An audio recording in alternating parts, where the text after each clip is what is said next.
이때라 이때라 주의 긍휼 받을 때가 이때라, 바로 이때인 줄로 믿습니다. 귀한 기도 오늘은 찬양 감사합니다. 어느 학생이 미술 시간에 시험을 치는데 선생님 앞에 나와서 떨리는 소리로 말합니다. 저 선생님이 주신 종이 도화지에 잉크가 떨어져서 못 쓰게 되었습니다. 그러자 그 선생님이 깨끗한 새로운 종이를 내주시면서 미소를 짓고 말씀합니다. 여기에 더 잘 그려보렴. 그날 밤 그 선생님 개인 기도 시간에 떨리는 음성으로 하나님 앞에 기도합니다. 하나님이 주신 귀한 하루를 제가 더럽히고 구겨버렸습니다. 그때 하나님이 그에게 그의 마음을 위로하며 쓰다듬으며 만지며 그리고 주 안에 있는 성령의 미소를 지으며 이렇게 말씀했대요. 내일은 더 잘 살아보렴.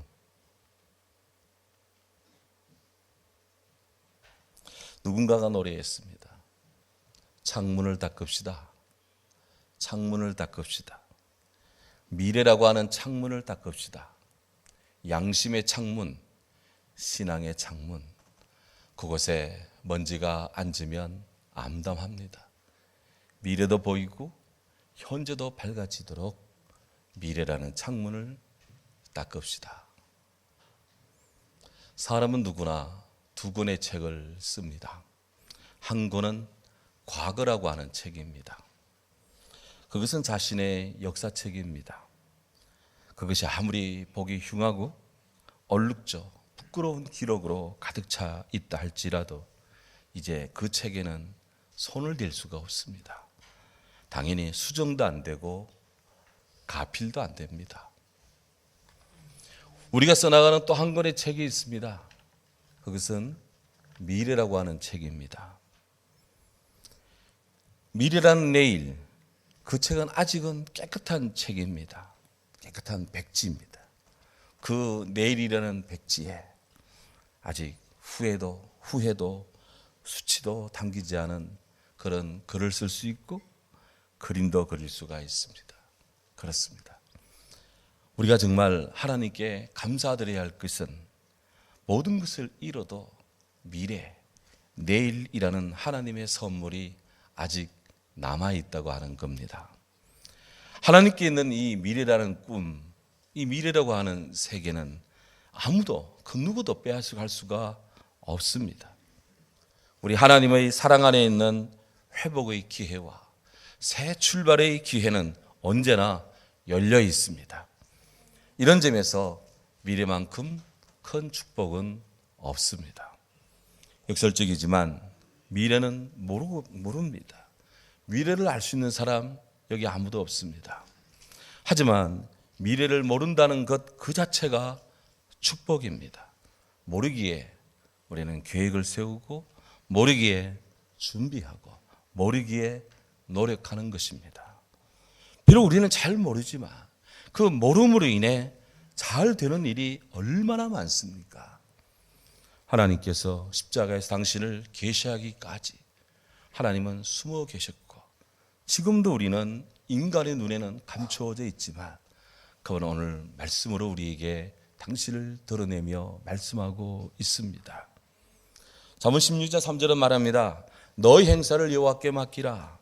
그리하면 네가 경영하는 것이 이루어지리라. 아멘. 오늘 하나님의 사람, 지혜의 사람 솔로몬께서 모든 인생이 알아야 할 철칙을 우리에게 말씀하고 있습니다. 사람이 장래일을 알지 못하나니 장래일을 가르칠 자가 누구냐? 누구겠습니까? 누가 미래를 장래를 가르칠 수 있겠습니까? 이어지는 말씀에서 전도서 기자는 4가지를 예로 듭니다. 바람을 주장하여 바람을 움직이게 할 자가 없다. 죽는 날을 주장할 사람도 없다. 전쟁할 때를 모면할 사람도 없다. 그리고 악이 그의 주민들을 건져낼 수도 없느니라. 우리는 모른다는 것을 알아야 됩니다. 사람은 누구나 알지 못하는 것이 몇 가지가 있습니다. 첫째로 사람은 자기 죽을 때를 알지 못합니다. 또한 하나님께서 숨기신 계획을 알지를 못합니다. 또한 장래에 있을 일을 알지 못합니다. 하나님의 은밀한 섭리를 알지 못합니다. 인생에 가는 길 알지 못합니다. 심판의 때 알지 못합니다. 하나님께 대한 자기가 하나님께 대해 얼마나 많은 죄를 짓고 있는지 알지를 못해요. 그 앞에 설 때까지는 모릅니다. 아시는 바대로 아담이 하나님처럼 되고 싶어서 마귀 속삭임에 귀를 기울여 선악과를 임의로 취하여 따먹었습니다. 그렇다고 아담이 영생불사하는 신이 되었습니까? 아닙니다.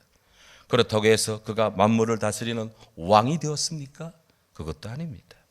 그저 그의 탐욕에 이끌려 자기와 다른 일을 판단하고 정죄하고 비판하고 죄를 정가하게 급급해서 동산을 거니시는 하나님의 소리를 듣고 나무 밑에 숨어 피해야 되는 두려움, 그 두려움에 갇힌 존재가 될 뿐입니다.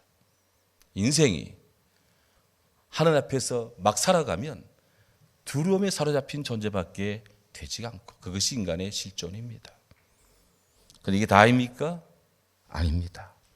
아담의 이 죄성이 아담 당대에 끝났으면 참 좋겠는데 안타깝게도 DNA보다 더 진하게 인간의 삶 속에 유전적으로 내려오고 있습니다. 하여 인간의 죄 속에 갇힙니다. 인간의 인생들이 다 자기가 자기 재판관이 되어 있습니다. 하여 자기 마음에 들면 선이고 자기 생각에 부합되지 않으면 다 악으로 치부합니다. 결국 죄 있는 인간이 하나님처럼 심판관 행세를 합니다. 그러나 인간의 이런 행태는 스스로 부딪히고 스스로 붙어버리는 자가당착입니다. 말로는 진리를 찾지만 정작 자신은 진리를 찾기 위한 마음가짐을 갖지 못할 뿐 아니라 의식적 무의식적 죄 가운데 있습니다. 인간은 스스로 구원을 할 수가 없습니다. 주님을 떠난 이들의 결말은 봉사와 사도의 직무를 버리고 제 곳으로 갔던 가룟 유다가 걸었던 자기 길을 그 길을 가는 비극에 처합니다. 시편 2편은 인간의 이런 행태를 준엄하게 꾸짖습니다. 어찌하여 이방 나라들이 분노하며 민족들이 헛된 일을 꾸미는가? 세상의 군왕들이 났으며 관원들이 서로 꾀하여 여호와 그 기름 부음 받은 자를 대적하며 우리가 그들의 맨 것을 끊고 그의 결박을 끊어버리자 하는도다. 하지만 하늘에 계신 이가 웃으심이야. 주께서 그들을 비웃으시리로다. 하나님이 다 판단하고 있다 이거예요. 결국 바람의 길을 누가 하느냐? 죽음의 길을 누가 하느냐? 전쟁을 멈추게 할 자는 누구냐? 악을 제거할 자는 누구냐? 바람, 죽음, 전쟁, 악의 문제는 아담과 하와의 신락원 이래 지금까지도 죄인인 인간이 컨트롤할 수 없는 불가항력적인 상태입니다. 왜? 우리가 다 그 속에 갇혀 있기 때문에 그렇습니다. 이 모든 것을 깊이 살피고 관조한 솔로몬, 철저히 무기력하고 무능력한 인간의 실상을 오늘 토로하고 고백합니다. 내가 이 모든 것들을 보고 해 아래서 행하는 모든 일을 마음에 두고 살핀 즉 사람이 사람을 주장하여 해롭게 하는 때가 없도다. 사람이 사람을 주장하여 해롭게 하는 때가 있도다. 여러분, 그렇다면 사람이 사람을 주장할 때 우리 하나님은 아무것도 행하시지 않는 부동자, 가만히 있는 자입니까? 아닙니다. 하나님은 오늘도 시퍼렇게 살아계셔서 인간들의 행태를 주시하고 있습니다. 시편의 시인이 탄식해요. 여호와여 어찌하여 멀리 서시며 어찌하여 환난 때 숨으십니까? 하나님 멀리 있는 같은 세상, 하나님이 숨어 있는 같은 세상, 이 탄식, 이 슬픔, 이 고독, 아무도 알아주지 않는 같은 그런 때 시편의 시인이 처해 있습니다. 바야흐로 시편이 그 시인이 살던 시대나 오늘날의 시대나 세계는 악인의 전성시대입니다. 거대한 악의 준동으로 인해서 하루도 탄식하지 않을 때가 없는 우리 세상입니다. 그 문제가 처절합니다. 시편을 보십시오. 2절에 보면 악한 자가 교만하여 가련한 자를 심히 박해하오니 그들이 자기 베푼 꾀에 빠지게 하옵소서. 오죽하면 하나님, 저 악한 자들이 꾀에 빠지게 하옵소서. 지들이 지들 발을 찢게 하옵소서. 이렇게 기도하겠습니까? 악인은 그의 마음의 욕심을 자랑하며 탐욕을 부리는 자는 여호와를 배반하며 멸시하는 세상입니다. 악인은 그의 교만한 얼굴로 말을 합니다. 여호와께서 이를 감찰하시지 않는다 하면서 그들 모든 사상에 하나님이 없습니다. 악인은 그의 마음에 이르기를 그럼에도 나는 흔들리지 아니한다. 나는 대대로 환난을 당하지 아니한다. 그렇게 말하고 있습니다. 그런 악인의 입에는 거짓이, 저주가, 포악이 충만합니다. 그 혀 밑에는 잔해와 죄악이 있습니다. 그가 마을 구석진 곳에 딱 앉아 있으며 그 은밀한 곳에서 무죄한 자를 죽이며 그의 눈이 가련한 자를 엿보고 있습니다. 사자가 자기 굴에 엎드린 같이 그가 은밀히 엎드려서 가련한 자를 잡으려고 죽이려고 자기 그물을 끌어당겨 그렇게 가련한 자를 잡고 있습니다. 타막한 험악한 세상입니다. 시편의 때도 그랬고 오늘의 때도 그러고 있답니다. 하지만 우리 하나님은 악인의 꾀를 무력화시킵니다. 하나님은 은밀한 악의 잔존을 심판합니다. 시편 14절에서 시편 14절에서 악인이 토라합니다. 주께서는 보셨나이다. 주께서는 재앙과 원한을 감찰하시고 주의 손으로 갚으려 하십니다. 외로운 자가 벌써부터 주를 의지합니다. 주는 벌써부터 고아를 도우시고 과부를 도우시는 그런 우리 하나님이십니다. 시편 시인의 고백처럼 우리 하나님이 내리는 심판에 의해서 악인이 당할 종말은 명확관하, 불을 보는 것처럼 명백합니다. 그래서 성경은 말씀해요. 너희는 내일 일을 자랑하지 말라. 하루 동안에 무슨 일이 일어날지 알지 못한다. 시몬 베드로 선포합니다. 주의 날이 도둑같이 오리니 그날에는 하늘이 큰 소리로 떠나가고 땅과 그 중에 있는 물질들이 다 풀어지고 헤쳐지고 땅과 그 속에 있는 모든 일들이 다 드러날 것이다. 비록 악한 일에 관한 징벌이 속히 시행되지 않는다 할지라도 인생들이 악을 행하는데 마음이 담대해도 하나님의 진리는 악인의 꾀, 악인의 도모를 주시하고 그리고 그 악한 계기를 무너뜨립니다. 그래서 오늘 성경 13절은 말합니다.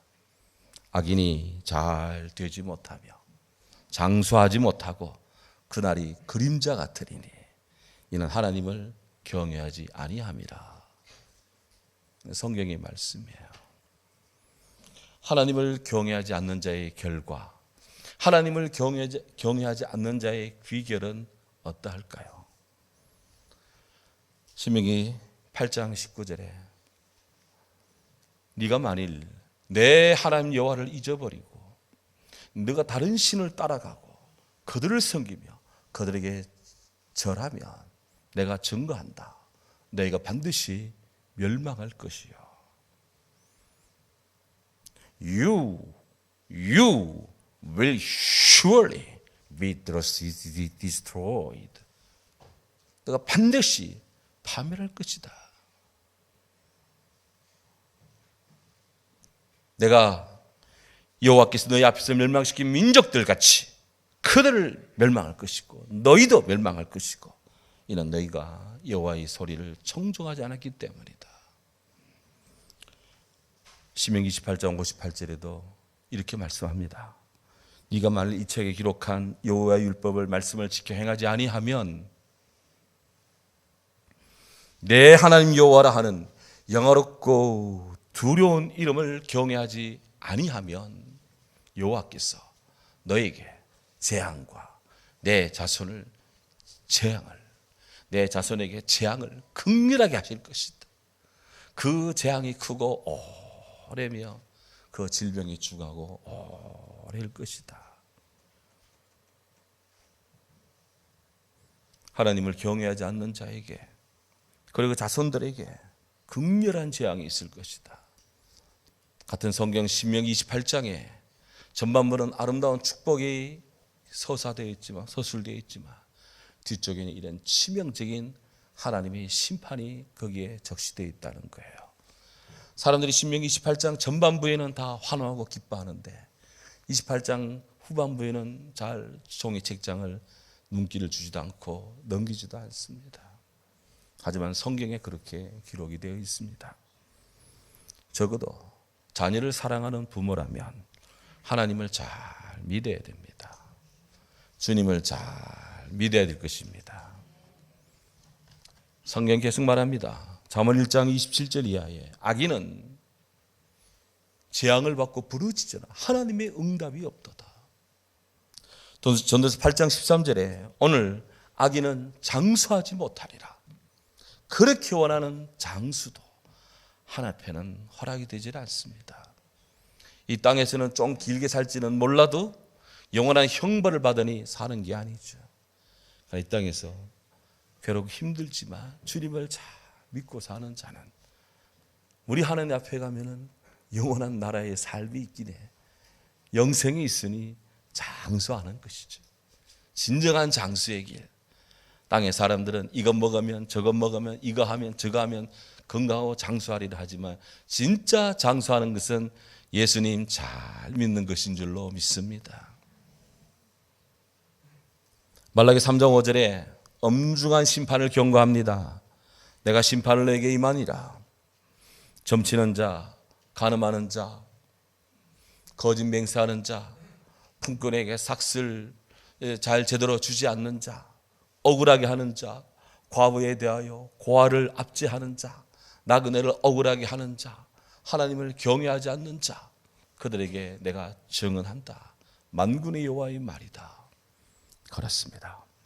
하나님을 경외하지 않는 악인의 결말, 악인의 귀결은 참혹합니다. 그에 비해서 하나님을 경외하는 사람에 대한 하나님의 축복은 귀합니다. 하나님이 보호하여 주십니다. 하나님이 택할 길을 가르쳐 주십니다. 하나님이 은혜를 베풀어 주십니다. 하나님이 언약을 이루십니다. 하나님이 칠하는 광선을 비춰 주십니다. 하나님이 긍휼을 베풀어 주십니다. 하나님이 그를 받아 주십니다. 주님이 우리를 받지 않으면 우리는 정말 슬픈 인생인데 하나님이 우리를 받아 주시니 정말 귀한 감사할 따름입니다. 베드로 사도는 베드로 3장에서 이렇게 권고합니다. 주의 날이 도둑같이 오리니 너희가 어떠한 사람이 되어야 마땅하뇨? 우리가 어떠한 사람이 되어야 마땅할까? 거룩한 행실과 경건함으로 하나님의 날이 임하기를 간절히 바랄지어다. 네. 오늘 11절이 말씀하는 바와 같이 악한 일에 관한 징벌의 소식이 속히 실행되지 아니하므로 인생들이 악을 행하는데 마음이 담대한 세상입니다. 그러나 그런 현상은 일시적입니다. 성경은 하나님을 경외하지 않는 악인의 귀결에 대해 단호하게 말씀합니다. 악인은 그렇지 않으며 오직 바람이 나는 겨와 같도다. 악인은 잘 되지 못하여 장수하지 못하고 그날이 그림자 같이 될 것이다. 이는 하나님을 경외하지 아니함이니라. 오늘 13절에 그렇게 결론을 짓습니다. 이제 우리 어떤 사람이 되어야 마땅할까요? 일의 결국을 다 들었으니 하나님을 경외하고 그의 명령을 지킬지어다. 이것이 모든 사람의 본분이니라.